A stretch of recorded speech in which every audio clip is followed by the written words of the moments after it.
Fort Myers Beach is among the areas where a mandatory evacuation notice has been issued. All residents should be off the island. They were asked to leave by 3 p.m. today. And it looked like a ghost town in spots, with the beach and Times Square cleared out. But areas with sand and sandbags still had crowds of people preparing. Wink's Annalise Iraola is live on Fort Myers Beach. And Annalise, you spoke to one homeowner today who said he does not feel too worried about Milton.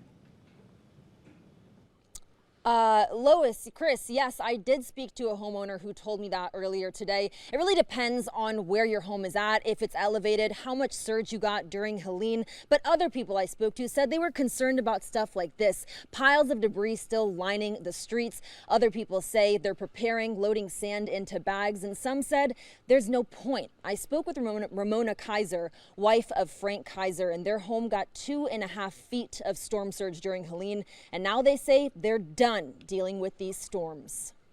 I spoke with Frank Kaiser after Helene came through. It was just devastating. I was like, I did all the above. I tried.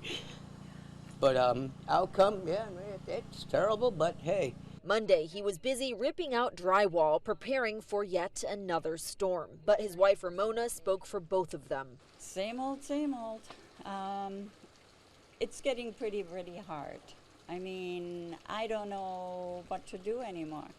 We prepared, that didn't work. They sandbagged, tried to prepare, but 2.5 feet of storm surge did a number on their Fort Myers Beach home. Now staring Hurricane Milton down as it strengthens in the Gulf. They say there's no point to the sandbags for them. I'm ready to cry, and I haven't cried in I don't know how long. So it's just like, you know, you don't even know what to do anymore. But Ramona knows one thing for certain.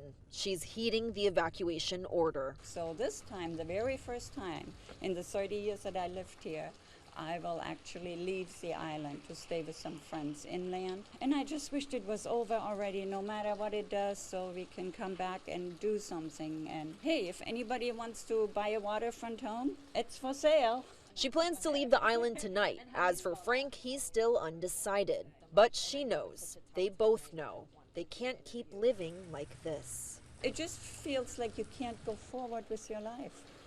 You know, you do one step forward and 2 steps back and start all over. So many people are worried, stressed, but trying to keep a brave composure. I spoke with one woman on the island, and her main concern was her home, her community, but also these debris piles that are still left here on Miramar Street. So we'll keep an eye on those and how the town is preparing to deal with them ahead of Hurricane Milton. Live on Fort Myers Beach, Annalise Iraola, Wink News. Oh,